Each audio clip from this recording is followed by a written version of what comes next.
Ladies and gents, welcome to episode Reggie Miller of Shoe Booty Sports. That's episode 31 for you people keeping up at home. I'm your host, Graham Powell. This is co-host Bradley Brown, Yep, right here.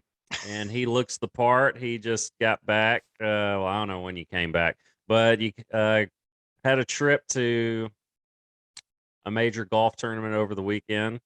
Tell us about it a little bit.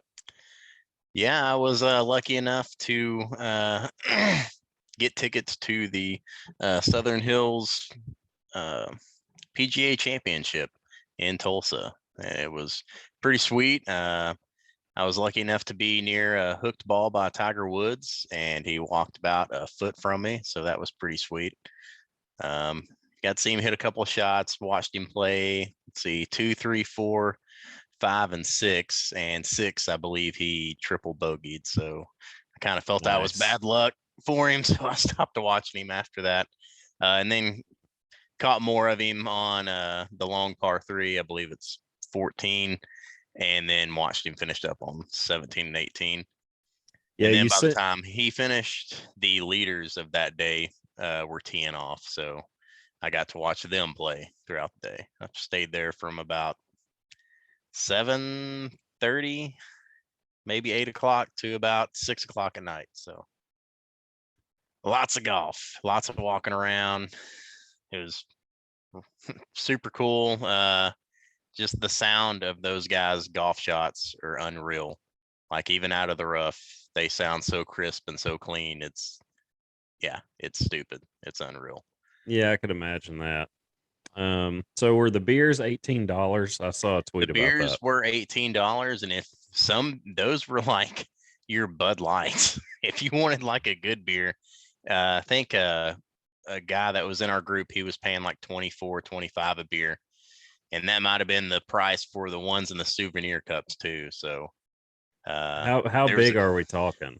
How big a beer are we talking? Like 20 to 24 ounces. Okay, still it's criminal, but I mean, there's a reason why they're doing it. They don't want a bunch of belligerent people out there on the nice golf course. Granted, there's going to be some where price is not an option. They're going to drink whatever they want. Which I think there's a video of a couple of guys who took a nap, we'll say, by some grandstands, and a nice fan walked by, grabbed their phone that was laying on their chest, took a picture of them, and walked off. Nice. Yeah, so. I guess that's a fair point. Still, wow. Yeah, I mean, I'm not going to pay that much for a beer, so I can understand why they would do this since you put it that way. But tell me, you texted me a picture of Tiger, and I was out doing yard work that day, and I came in, looked at my phone during my break, and I was like, whoa. And then you said you botched or like you screwed up the selfie attempt with him. Like, okay, tell me about that. Were you like, hey, Tiger, like, can I get a selfie? You don't say, hey, no, you don't say, hey, Tiger. No, I was just so in awe of, being that close to greatness, or, of past greatness. It's greatness. Greatness it's lives greatness. Forever. But as he was walking by, I was like, oh, and he was walking back up, but I was still like in holy crap phase that once I had the thought of, hey, let's flip the camera around and try to get a picture with or selfie with Tiger in the background, it was way too late. And I got him kind of sitting near his ball, but he's like 15 feet away. So it could have been a lot better. But yeah, that photo that's going around on Twitter saying, the crowd was insane with him, with that shot that he hooked into the woods, where he's pretty much aiming like right at the people. I was in that photo.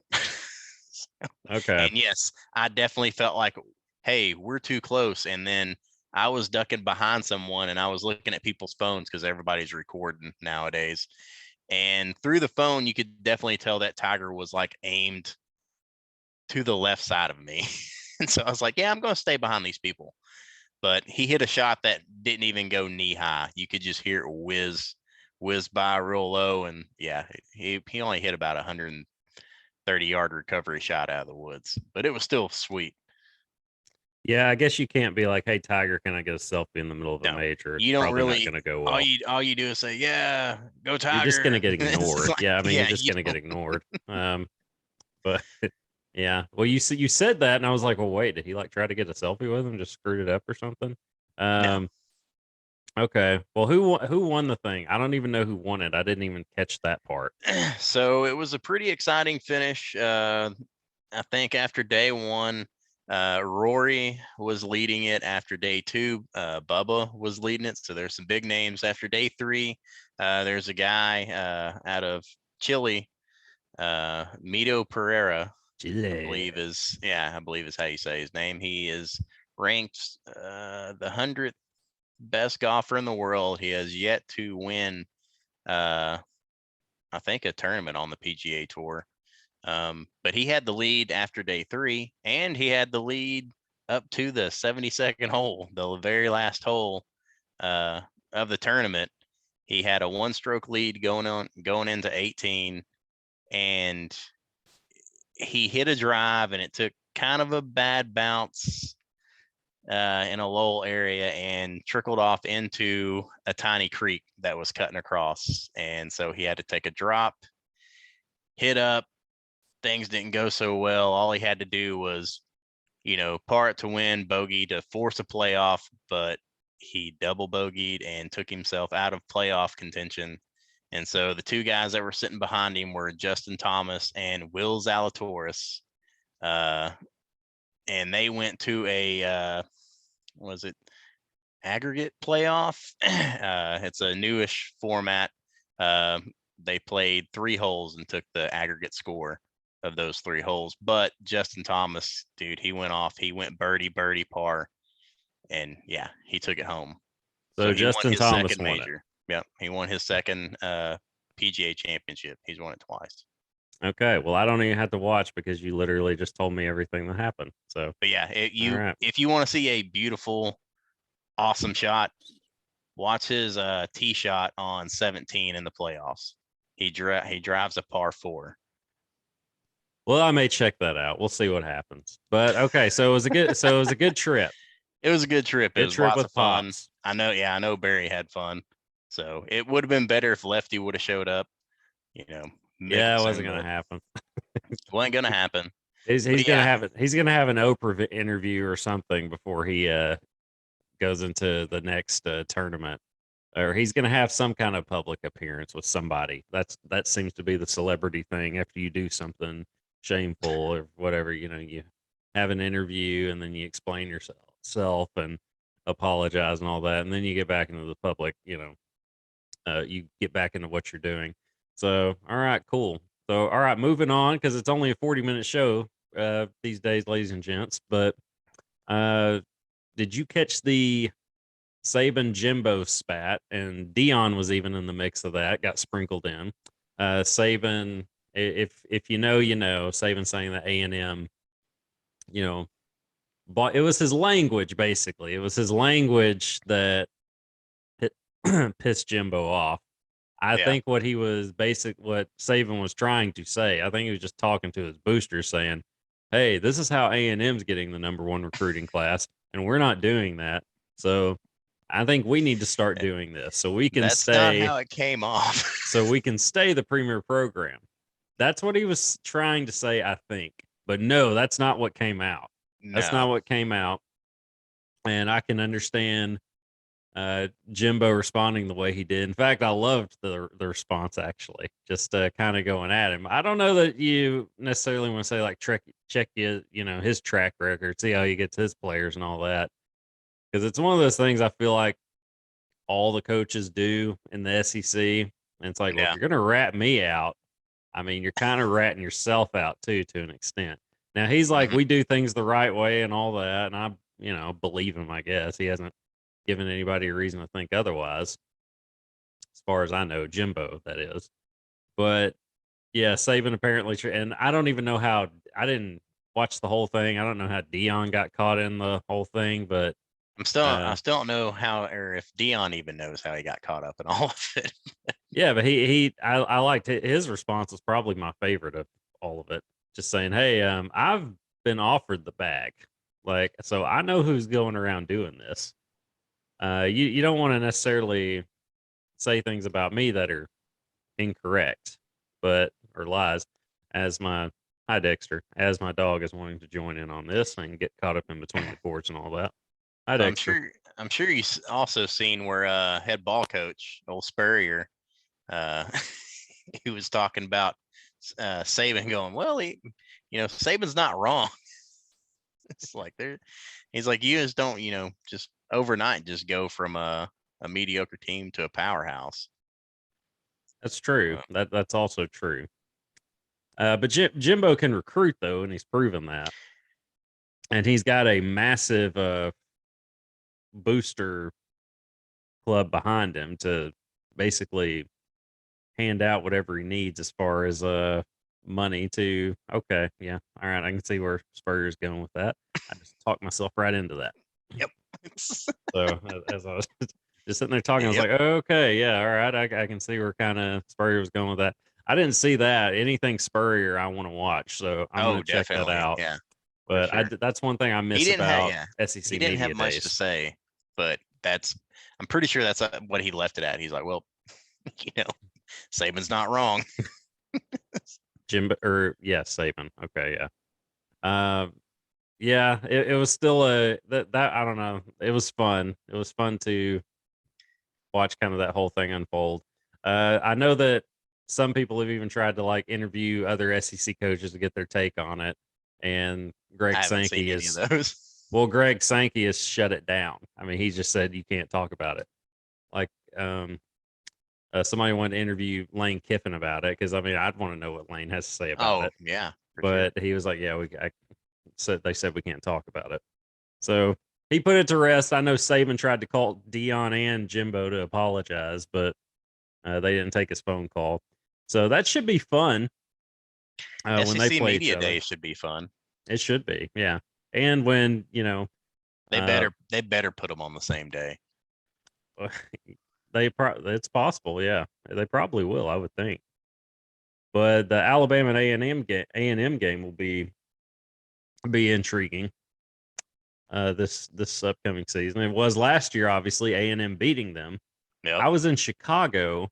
This was the night before the biggest race of my life, the Chicago Marathon, and I stayed up late. Like I was going to go to bed. I stayed up late just to watch the end of that game. Like the night before the biggest race of my life, where I got to get up at like 5 a.m. or whatever. I stay up late to see the end of this game because I was like, oh my, wow, like A&M's going to beat them. And sure enough, so intriguing then, going to be even more interesting this time around. So be cool to watch. But we're going to move on and give a shout out to the Razorback softball team, the Arkansas Razorback softball team, advancing to the Super Regionals. Hell yeah. And yeah, did so with three big wins in Fayetteville, beating Princeton the opening round, then beating Oregon twice to win the regional, move on to the Supers. They play Texas. Oh, that's going to be Thursday. fun. Yes, they host Texas Thursday, and I watched them. They're doing a whiteout. They are. It's a whiteout, strictly whiteout. But first game Thursday at 6 p.m. on ESPN2. Then they turn around and play again Friday at 5:30 p.m. It's it's a best of 3, and if third game is necessary, they'll play Saturday too. But that I don't know if you caught it. You probably didn't catch any of that or them playing, but I watched all but one game that they played. I saw the championship game and I saw them in the opening round against Princeton. They just routed Princeton. Mm-hmm. But no, they're a fun team to watch, man. They can hit. They hit the long ball and they can pitch, they can play, or they can hit it deep. It's a fun team to watch. But yeah, I don't know what Courtney Deifel, the head coach there, is getting paid, but I mean, give her the bag when it's time because she has turned what was essentially the laughing stock of the SEC when I was a reporter, and I would cover these high school teams, and many of which were softball during softball season. The recruits they wouldn't even be interested in going to Arkansas just because they were so terrible. But yeah, that's not the case anymore. They're the premier program in the SEC and on a national level now too. The number 4 overall seed, But yeah, it's a fun team to watch. Danielle Gibson, Lenny Malkin, both have 20 plus home runs. KB Sides, the SEC Player of the Year, just an absolute beast in center field, who hit quite the bomb to really kind of separate them from Oregon Sunday. And the pitching, Mary Half, Shanice Delsey, it's just elite. It's just elite playing all around. But wanted to give a quick shout out to them. Check them out. Like I said, Thursday at 6 p.m. ESPN2 hosting Texas. So yeah, that's going to be fun. And like the crowd support's pretty cool to watch too. I mean, that's the thing. I mean, that's the thing about winning, man. If you're winning, I mean, Yeah. fans are going to show up, especially in this state. You know how So many seats Bogle Park has? I do not, but the outfield looks just about as fun as anywhere to be. I've Oh, been so in it's open. I have been in Bogle Park, like just reporting. I So haven't the been to a outfield's Razorback open. game, but I don't know if it's open, but it was. I mean, it's open for people. I don't know if just anybody can show up. I thought it was. I thought it was pretty close to the road or to a lot or something. It is. I don't know if they've expanded it or what, but yeah, you're right. But no, it was packed with people. It was packed with people all weekend. And but I mean, that seems like the place to be just because Arkansas can hit the long ball. So yeah, they got two players with 20 plus home runs. They got other, I think like Hannah Gamble has like 18. Hannah Gamble has like 18 or something like that, and others as well. I mean, they can hit, man. They can hit, they can pitch, they can do it all. I'd say they can field, but that they had two errors in the same play that allowed three runs, three unearned runs on one play to tie the game in the Dang. championship game Sunday. So 3-3, but they responded and ended up winning at 9-3, I believe it was. So yeah, just It's a pretty good response. yeah, it was a good. I mean, that was it. That was like that was the big screw up, and you could tell Deifel was because she had to do the interview like with the announcing team the following inning, like Oh yeah. the following break coming back from that inning, and you could just tell. I mean, she's real like I don't know if laid back is the term, but very calm and just has a certain way of carrying herself that's very cool to me. I mean, just because she's just a cool customer. She's just very even keel, doesn't get too high, doesn't get too low when something happens. You could tell she was pissed. Like she was they asked her about that play. She's like, yeah, that's she was basically like, that's not like us. That's very uncharacteristic of us. And we need to respond. Like it was you could tell she was pissed. But they responded, and it's a fun team to watch. So yeah, check them out Thursday and Friday. Go Hogs, beat Texas. Horns down.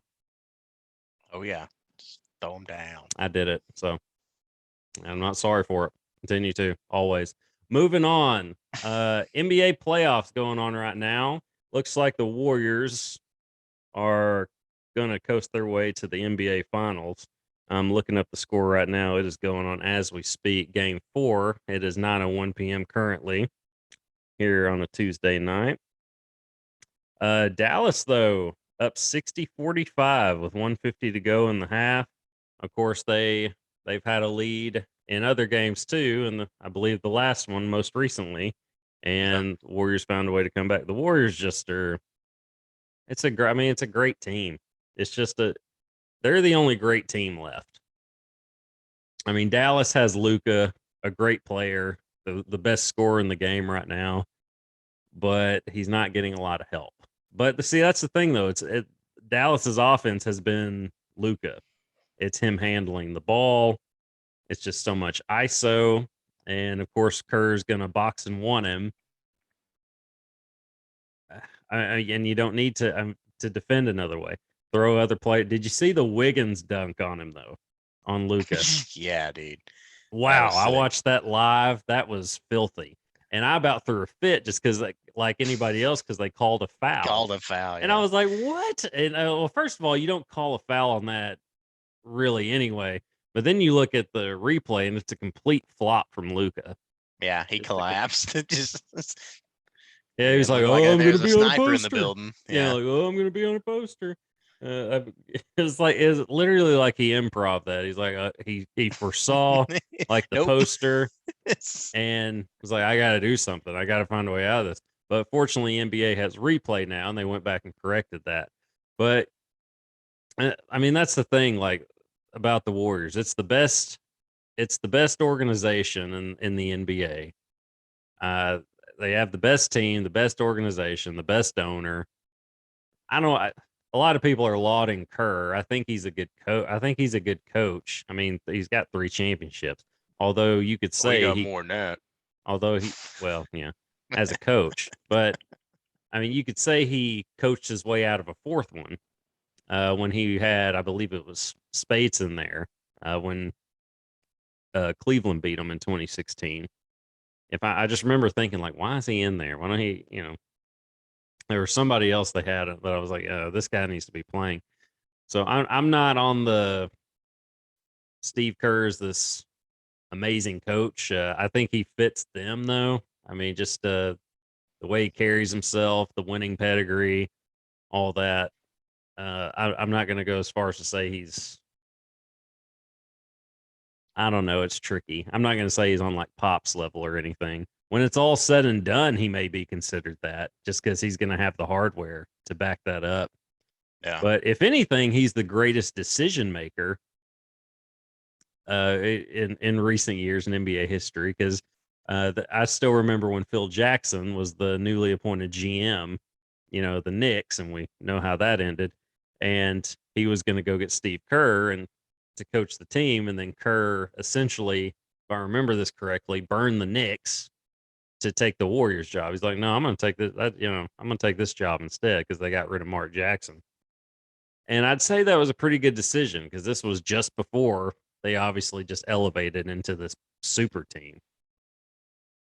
So if anything, he's just the best decision maker in the last decade or two of the NBA. So I'll give him credit for that. Sure. But they do have the best team, best owner.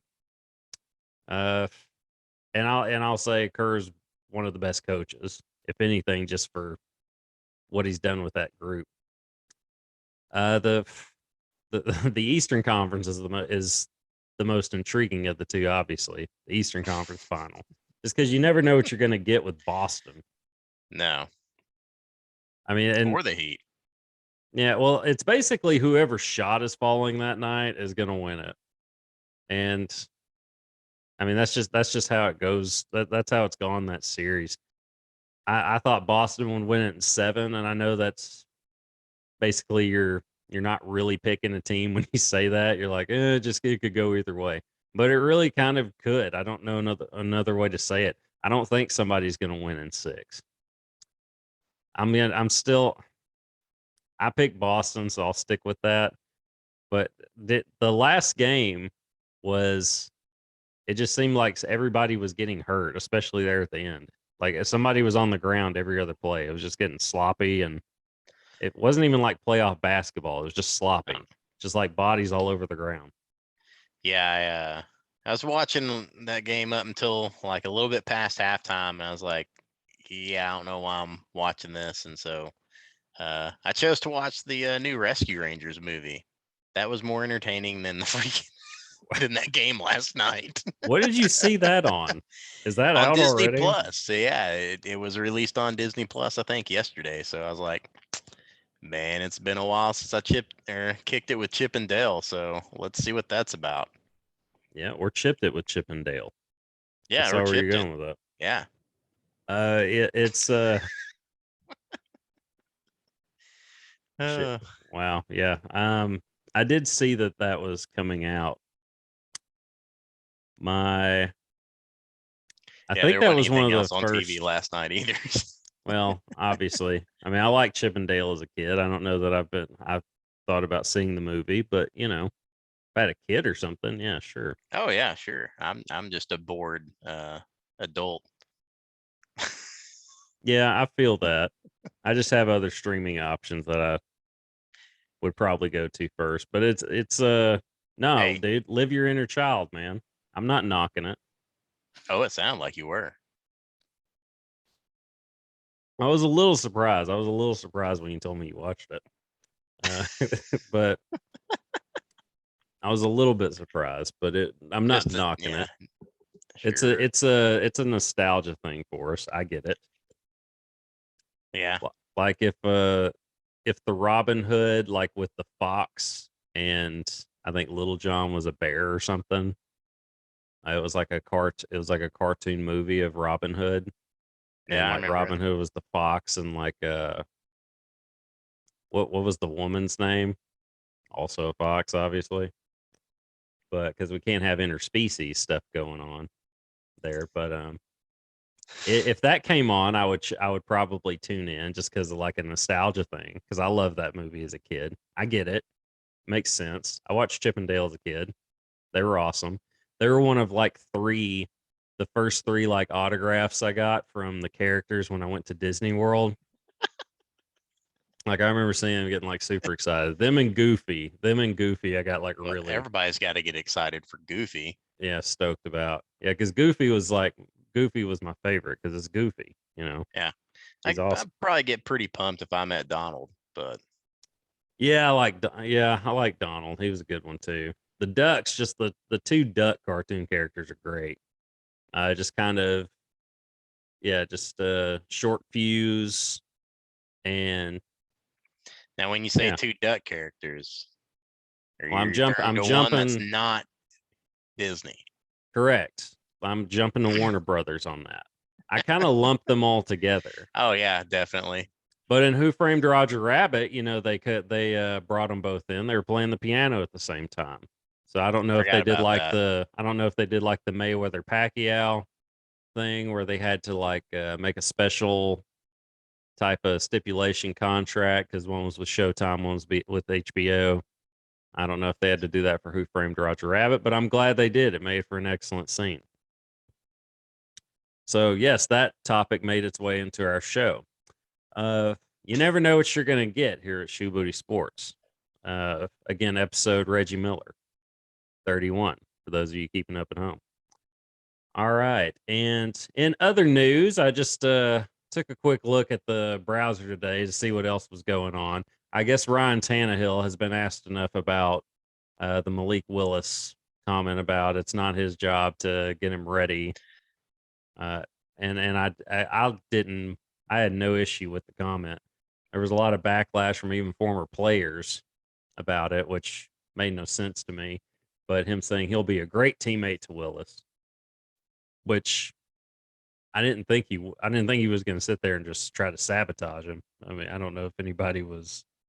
It's like, I hey, on guess this play, you just throw it backwards. Just do it. yeah, it's no, it's a toss play. just do it, man. Just trust me. No, that's how it's supposed to go. Uh, but it's stupid to me that you have to just reading some of the headlines on on the ESPN app today was just so goofy to me. The Tannehill, great team, going to be a great teammate to Willis, and then the Tyreek Hill just talking about that Tua is accurate, you know, and it's like, well, okay. One, Tua was accurate. I mean, accuracy is not an issue for Tua. It's his arm strength that's an issue, and just the fact that he's probably not going to do anything to win you a game. Like I said, I saw when I see Tua play, I see him as like a 3,300 yard passer per season with 23 touchdowns and like anywhere between 9 and 14 interceptions. I see that as like that's the level of quarterback Tua is. He's not going to go out and just and win you a game necessarily. Like I said, I saw him as like as a pro quarterback. Tua is like Brandon Allen was his junior year at Arkansas. He's not going to get you beat, but he's not going to go out and just win you the game either. Yeah. But I just like that those are the headlines, just the obvious things. It's like Tannehill says he's going to be a great teammate to Willis. Like that's going to be that's a huge surprise that he said that. It would be a headline if he was like, I'm not going to be a great teammate to him. Like that's when it's newsworthy. And if Tyreek Hill says, yeah, to his trash, he can't throw. That's when it should be a headline. You can tell. I guess it's slow though in the sports world right now. I mean, it's not though. I mean, there's always something going on in sports. The NBA playoffs are going on right now. Hell, T.O.'s playing football again. Yeah, caught a touchdown. I think it's only for recently. 1 night, but yeah, he's going to play in that the fan controlled football league. I mean, that's what he's been doing. Yes. Somebody got asked recently if they were going to do that, and they turned it down. Can't remember who it was though. But all right, 62-47, Dallas at the break. Again, hosting down 3-0. I did see where they where the fan controlled football people told Carson Wentz, like, hey, you'll always have a job here. Okay, that's pretty good. Sweet. I did hear an interview with he did with Colin Cowherd. I think it might have been over the weekend, Sunday or Monday, and he was asked about what Jim Irsay said, that it was a mistake, bringing him in, like that was a mistake, that just his tenure there at Indy, which it wasn't. It was only a mistake the last 2 games, basically. Everything was going very well before that. Carson Wentz looked like the Carson Wentz in the early Philadelphia years before that. More to that than the disaster of how the season ended. But he had the basic generic answer of everybody's entitled to their opinion, that kind of thing. But yeah, it's yeah, I don't, that's a good joke. That's a good one. I have not watched any of the fan controlled football. I haven't caught any of the USFL. I couldn't even tell you what teams are there. I wish Spurrier was coaching one of those teams though. I remember he was coaching the team with like 2 A's in the name, or the league with 2 A's in the name. He was coaching one of those teams. Yeah. Sure. Yeah, there you go. And they had the best team, and I enjoyed seeing. I didn't watch any of the games, but I enjoyed seeing Spurrier's pressers. When is XFL coming back? I don't have any idea. Next year? I don't know. I have no idea. I haven't heard anything about it. I know The Rock has had like a couple of posts about it, but nothing regarding when or if it'll happen. That's the thing, man. Vince McMahon took out $250 million, I believe it was, to get that league started, and then got it up and running. And they did a couple of things better than the NFL, like this time around.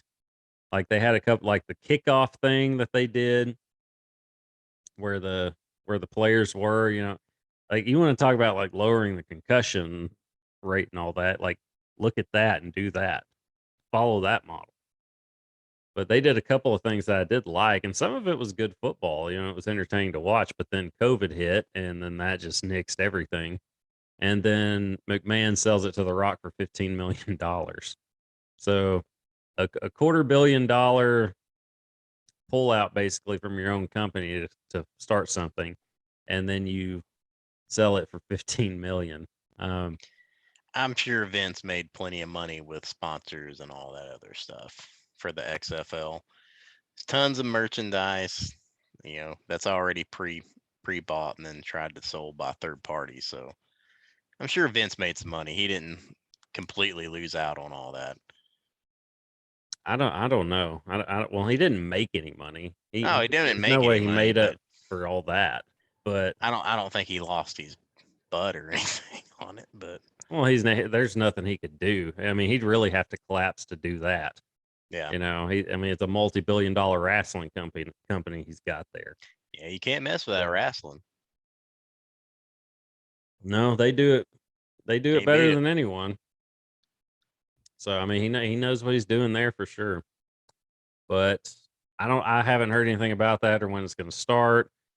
Uh, and like I said, I haven't even tuned into a USFL game, so I don't know. We'll see what happens if it ever does. But in hockey news, second round action, Edmonton is leading Calgary 2-0 with 6:10 to go in the first, and they have 3 periods in hockey. Mm-hmm. Yeah, and Tampa Bay, they swept. Who were they playing? I have no idea. They swept whoever they were playing. So, all right, so there you go. There's the hockey news that we covered. So we basically covered everything in just over 37 minutes. Are the Cardinals still on their winning streak? I don't know. I saw that Yachty pitched. He made his pitching debut. You see who warmed him up? Yeah, Albert. Yeah, I did see that. That was sweet. Yeah, it was good. I mean, they put it on the Pirates, man. Yeah. Yesterday, it was 18-4 or something was the final. Pujols hit 2 bombs. So I'm gonna check the standings real quick. We have just over 2 minutes. Yankees are looking like the Yankees with their record. They got the best record in the league. Well, them and the Dodgers. Tie for the best record in the league, basically. Man, they're playing really good baseball out west. Dodgers, like the Giants, have the worst record, and and they're always good these days. So, St. Louis, second in the Central, 2 games back behind the Brewers. Yeah, the Cardinals have won 4 in a row. Padres have 5 consecutive wins. Where did everything go? And the Red Sox are starting to turn it around a little bit, winning 5 straight. But they're still 19-12 and 4th in the division. So, yeah, it looks like the Yankees are back being the Yankees. Boo. But I kind of feel like the Yankees the Yankees are just good for the game as much as it kind of pains me to say it a little bit. When the Yankees are good, it's interesting. I guess. Precisely. But all right. I think we sponsors. Oh yeah. Shout out to Rhino Races, ladies and gentlemen. Check out rhinoraces.com. They offer 5 different races: a 5K, a 10K, a half marathon, a marathon, and the Rhino Ultra. They also have cool merch. Check out their gear. Visit rhinoraces.com for details. And on that note, we're going to get out of here. But check us out next Tuesday around this time for episode 32, episode OJ Simpson of Shoe Booty Sports. Till then, deuces, y'all. The juice.